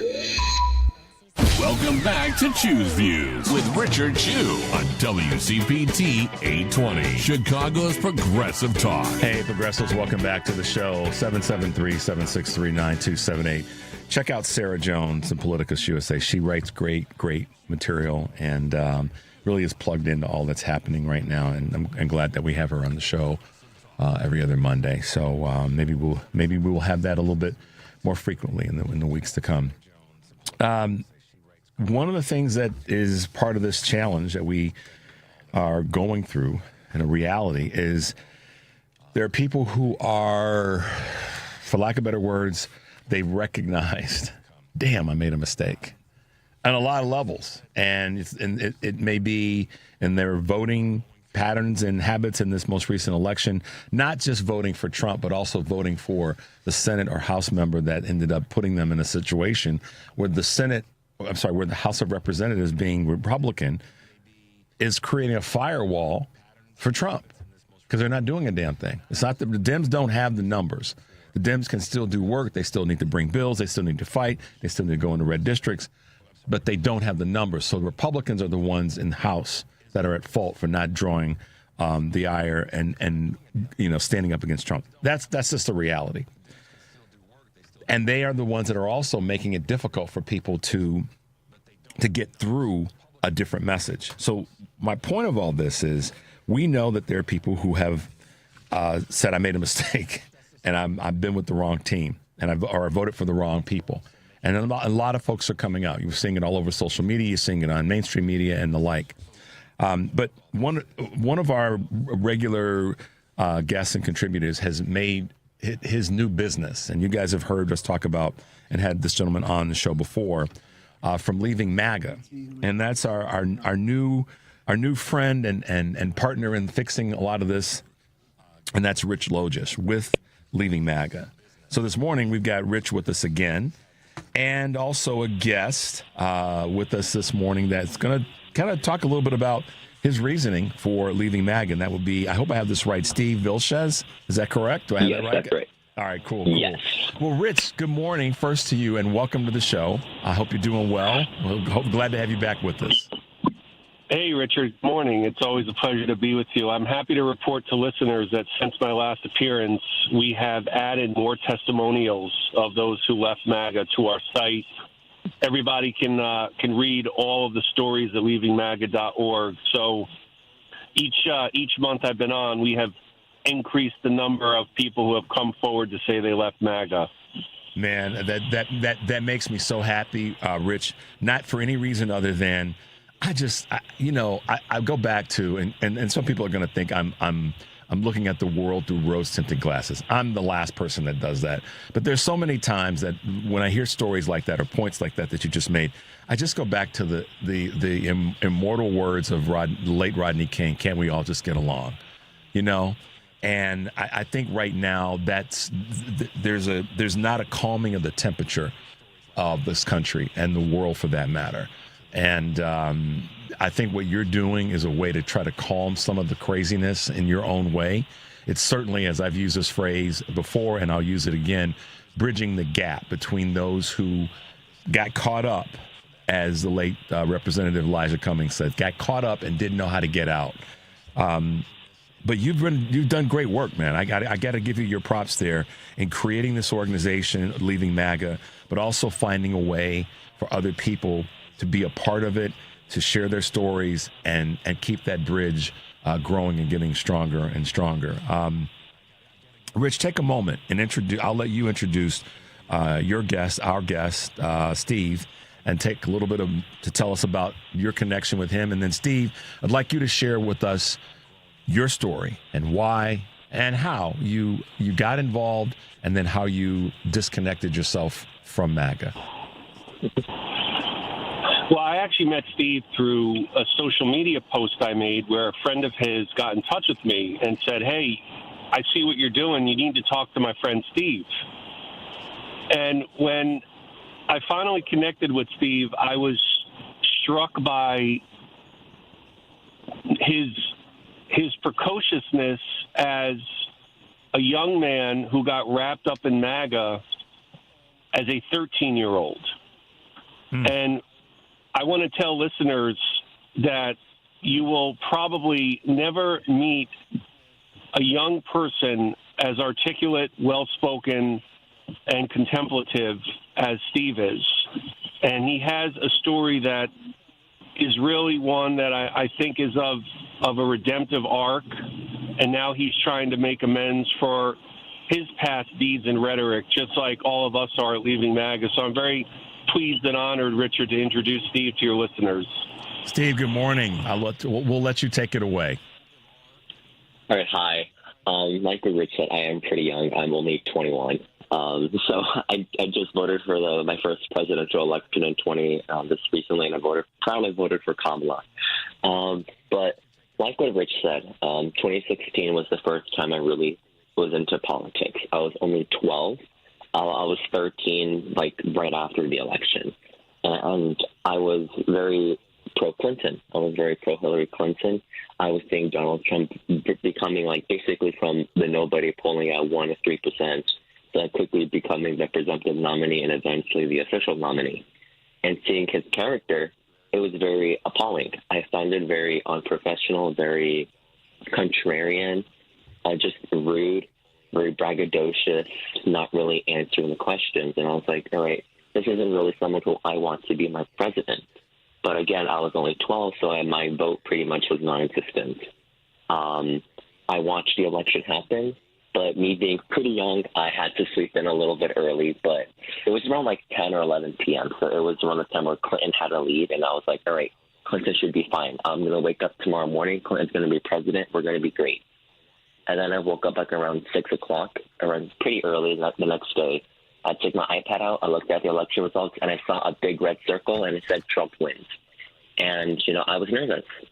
I didn't know how to think because everyone was saying Clinton is going to win, Clinton is going to win. And seeing all the stuff that the media was saying Trump was going to do, deportations, he's going to take away people's rights. And then I was concerned about his homophobia, xenophobia, and sexism. But, me being young, I was always willing to learn new things, whether it was in school, in my sports, or just in life in general. So I was like, okay, let's be a little bit open-minded. Let's see how he does as president. We haven't had a Republican president since George Bush. So let's give it a try. If he does good, and maybe he'll get a well-deserved second term. But if not, then we'll have someone replace Donald Trump after his first term. So I was trying to be a bit open-minded. I was trying to, listen to a little bit more right-leaning sources because at the time I was more listening to, CNN, Vice, Vox, NBC, so a little bit more center-left stuff. But very quickly into Trump's inauguration and soon his presidency, I kind of just instantly swamped my media preferences because I love watching YouTube. That's what most 13-year-olds would love, watching YouTube. And I kept seeing the same Republican figures show up. These are younger people like Candace Owens, Ben Shapiro, and in some cases more far-right like Mal Yiannopoulos, Alex Jones, Owen Schroyer, and in some cases InfoWars and Breitbart. And seeing the same videos of them speaking at college campuses, talking about why they like Trump and talking down other liberal college students, I found it very entertaining. And they all had one agenda, promoting Donald Trump, not really promoting bipartisanship, which really should have been the message, because Donald Trump is contrarian. But I think that if you really want us to have a stronger America, you really should have had the ability to work together to find that common ground. But they didn't seem interested in that. They just seemed promoting of dividing us further, promoting Trump's agenda and not a pro-America agenda. And I quickly fell into that. I very quickly went from, a center-left, left-leaning person into pro-Trump, pro-MAGA. And around January, February of 2017, I was pretty much, a Trump supporter. And again, I was only in middle school. So everything just kind of went downhill from there. I had a facade with other people because my friends were very left-leaning, my parents were liberal. But whenever I would talk to them, I would pretend to be, a liberal, but in reality, I was a very staunch core Trump supporter. And it was hard because I didn't want to lose my friends. I didn't want my family to see me as an outcast or not talk to me. But I had to do what I had to do, and I kind of regret it. And then it just kept getting worse. I started to believe these conspiracy theories. But two things that I really knew were complete BS from Trump was that climate change was a hoax and that about his policies and stance on COVID. Because all my life, I love science. Right now, I'm in college. I just finished my third year with a 4.0 GPA still to become a science teacher. Mm-hmm. And I love science. And in high school, I was taking a lot of advanced science courses and seeing Trump talk about COVID. It was something that was a huge concern to me because people that I know were getting COVID. And seeing Trump say, oh, you could put a light through the body. You should put hydroxychloroquine in your body. put bleach. And it's like, this is dangerous, pretty much almost a lethal misinformation. And I knew people would die from this if they listened to it, and people were dying. And it made me upset. And another thing was when he kept saying how climate change was a hoax, it wasn't true. It's part of this woke media agenda. And again, I knew that wasn't true because I love looking at information and data about big topics. And climate change is real. It is happening.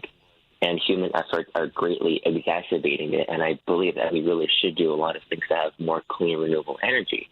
But Trump doesn't seem to care about that. So that also made me a bit upset. And then we had the 2020 election. I was confident Trump was going to win, but then Joe Biden won. And I became an election denier. I will admit I did become one. And I remained so firm that Joe Biden had stolen the election, that Wisconsin, Michigan, Pennsylvania were all rigged. I believe that Sharpie thing in Arizona, which now is complete BS, but I believe that was true. And then came the insurrection. I was in the middle of my English class when that happened. We were supposed to go over rhetorical analyses, but instead of doing that, we watched a live stream of the insurrection as it happened. And it was that moment where I had no way to defend Trump.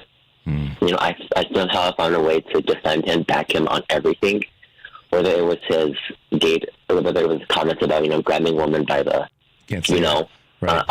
those type of things. I tried to defend him on that, but it was the insurrection where I was like, I don't know what to say. Yeah. That was pretty much like my first limit with, Donald Trump and MAGA.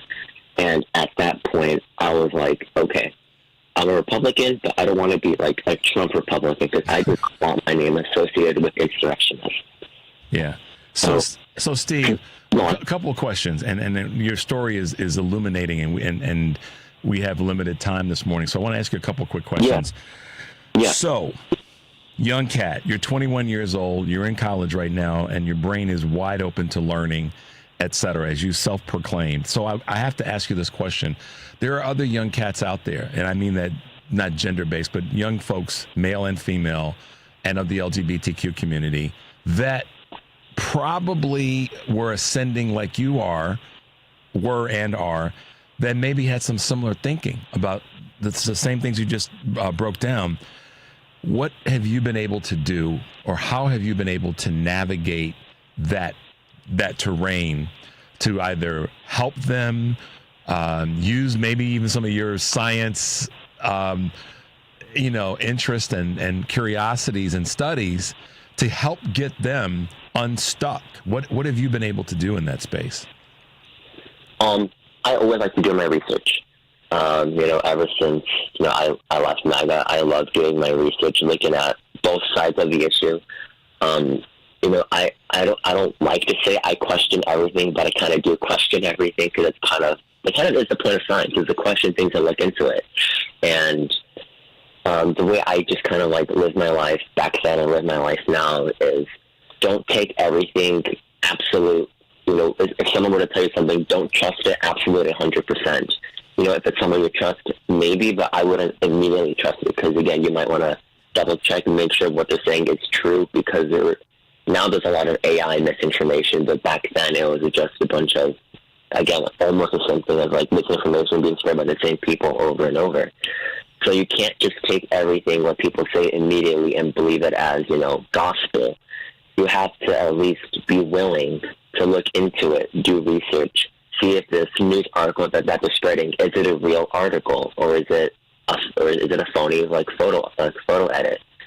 So it's important that you at least are willing enough to look into something. Not always trust everybody, especially if it's the president of the United States, because sure, they're the president, but not everything they're going to say is true. So always have, something in the back of your mind, or in the case, the front of my mind, telling me to, look into it, do your research, make sure what they're saying is true. And I don't, it sounds cheesy, but fact checking is actually so helpful for me because there were times, even now, there are some things that I think is true, but then I look into it and it's false. Yeah. So I would say always be willing to look into it. I think one of the keys to what you just said is be willing. Some things you can say, okay, that's a fact, that's accurate, or that is what it is. And there's some things that we should be willing to, or open-minded to, and open-hearted to look into, and sort of check and see. And yeah, you can go down a rabbit hole. Sometimes the rabbit hole's been given a bad label. Sometimes a rabbit hole is a good place to be, because I take it to the same level of studying in college and all that, where you grab one book in the library to research something, and then you go to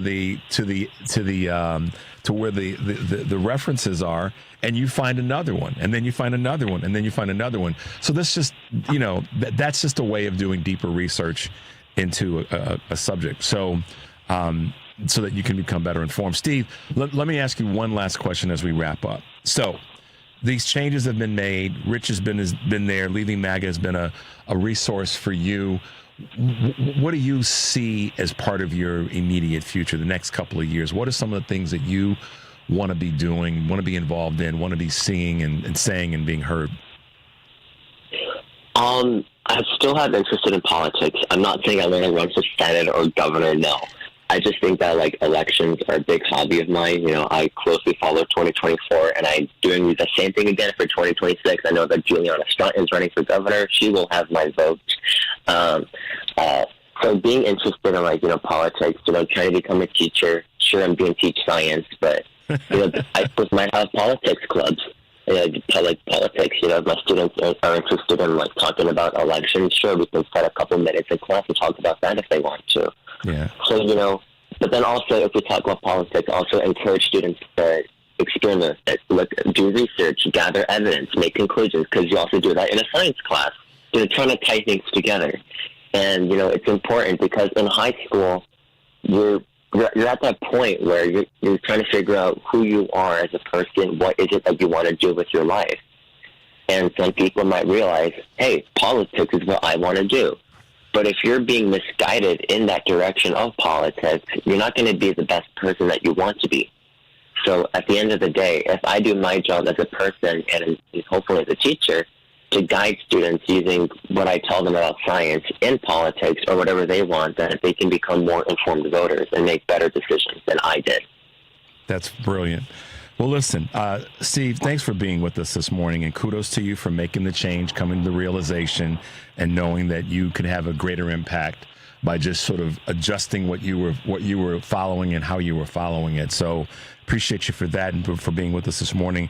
Rich, as always, it's good to have you on the show, and you've become a friend of WCPT, so we appreciate your contributions and the guests that you bring to us. I'm glad that the bridge is there and you're keeping it strong, and that the bridge is growing in this effort to help folks who are looking to leave MAGA. Yeah, and thank you, Richard, and always happy to be with you. I would encourage everyone, read Steve's story a little bit more in depth at our site, leavingmaga.org, with all of our other testimonials. And I would just close with Steve's story is also a cautionary tale that shows that irrespective of age, all of us are susceptible to being influenced. Absolutely. And that's a leitmotif throughout all of our stories and testimonials of those who left. We were influenced by right-wing media, and one of the reasons it's so effective at building an audience is the consolidation of messaging. So Steve, as always, hits it right in the bullseye, which is that we have to verify and vet the information we consume. And that's something that all of us did as we started to have our doubts, and eventually we left. So always a pleasure, Rich, to be with you. Please visit us for listeners, leavingmaga.org. Fantastic, guys. Thanks for being with us this morning. We'll let you go. We'll talk with you soon. Bye now. Thanks, Richard. You're welcome. Bye now. Yeah, well, deep breath on that. He was 13 when he got pulled into the fray, and now at 21 he's making a new path. So how do I want to say this? I can be critical, or I can be, all right, great. He saw the light. Let's move forward. And I think that second statement is what gets us what we need to be able to go forward. And he said it as himself. We need to make sure that our message, Rich said this, our message is clear and clean, and that it's one that more people can buy into.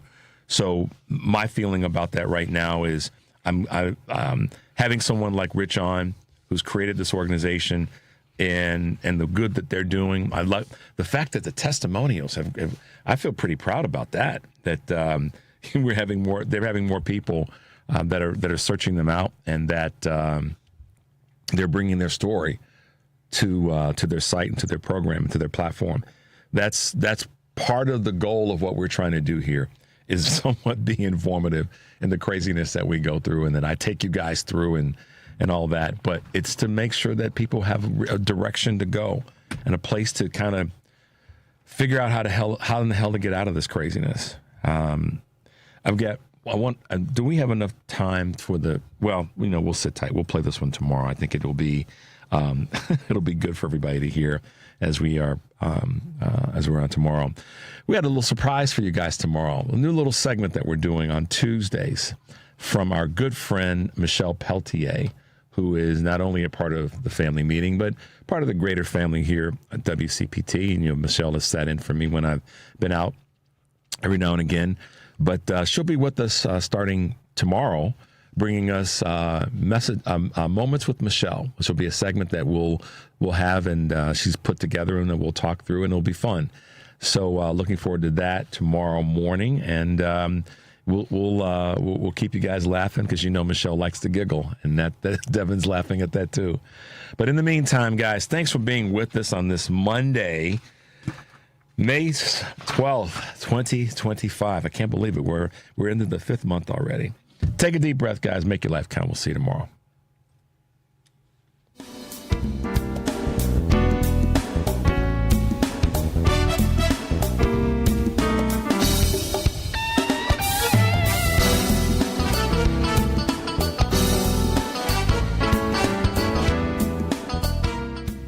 Are you tired of talking to yourself? We can get you an audience on the radio. You can produce and host your own radio show on one of our 2 stations. Please call 773-792-1121. That's 773-792-1121 and ask for Mark. Limited space available.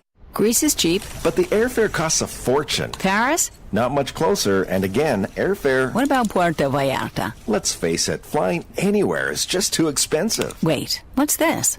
Low-cost airlines. With one call to low-cost airlines, you'll drastically slash your travel costs. We're talking insanely low airline prices to any of your favorite destinations. Where would you like to go? London, Rome, Costa Rica, Australia? Wow, that's cheap. So why wait? Call now to learn how crazy cheap it is to fly anywhere in the U.S. or international. Our prices are so low, we can't publish them. The only way to get them is to call to instantly hear the most amazing best deals on airline travel. It's that easy. So call now and start packing. 800-708-3091. 800-708-3091. 800-708-3091. That's 800-708-3091. This is a WCPT Veteran Minute. In the mid-1800s, many American women were expected to follow what history calls the cult of true womanhood, where men would go off to work and women would stay home, taking care of the house, their children, and husbands. During the Civil War, many women left their homes to join the fight. Thousands of women from the North and South volunteered to join brigades, while over 400 women disguised themselves as men to fight in the war. In the Union, 20,000 white and African American women worked as nurses, traveling from hospital to hospital, offering care to wounded soldiers, even helping to convince the government to create United States Sanitary Commission to create a preventive, hygienic, and sanitary service for the benefit of the Army. During the Civil War, women were faced with new duties, challenging many men's minds for what should be a proper woman's place. Give your liver the support it needs with Active Liver. Go to NordicuSA.com, Amazon, or ask for Active Liver at your local CVS. New you, new Nordic. This is 820 AM, WCPT Willow Springs, and streaming worldwide at WCPT820.com. We are Chicago's progressive talk, where facts matter. Now, your WCPT 820 weather update. From the Weatherology Weather Center, I'm meteorologist Jennifer Vilchez. Partial sunshine develops here for today. We'll see a high around 80 degrees. East winds around 5 to 10 miles per hour, gusting as high as 20. Then for tonight, a slight chance for showers and thunderstorms. Cloudy skies, a low near 62. By Tuesday, a slight chance for rain showers and thunderstorms. Cloudy, high of 77. Wednesday, slight chance for rain and storms, a high of 81. Thursday, chance for storms again, a high around 90. That's your latest Chicago weather update. Currently, it's 61. This is Chicago's Progressive Talk, 820 AM, WCPT Willow Springs, and online at WCPT820.com, where facts matter. NBC News Radio, I'm Michael Kastner. President Trump is headed to the Middle East. AP News, I'm Marcela Sanchez. U.S. and Chinese officials will meet again in a few weeks after reaching a deal to roll back most of their tariffs. On top of a 90-day tariff pause, the U.S. agreed to drop its 145% tariff rate on Chinese goods to 30%, while China has agreed to lower its rate on U.S. goods to 10%. U.S. Trade Representative Jamieson Greer and Treasury Secretary Scott Bessent made the announcement at a news conference in Geneva. World shares and U.S. futures surged after the announcement. AP correspondent Charles de Ledesma reports Hamas says it will release the last living American-Israeli hostage held in Gaza. Hamas says Edan Alexander will be freed on Monday as a goodwill gesture to the Trump administration. Meanwhile, at least 5 children and 4 women were among those killed in the strike on a school in the Jabalia area, the Gaza Health Ministry's emergency service says, adding a number of people were wounded. The attack came as President Donald Trump heads to Saudi Arabia, Qatar and the United Arab Emirates this week. After ending a ceasefire 2 months ago, Israel's intensifying the war in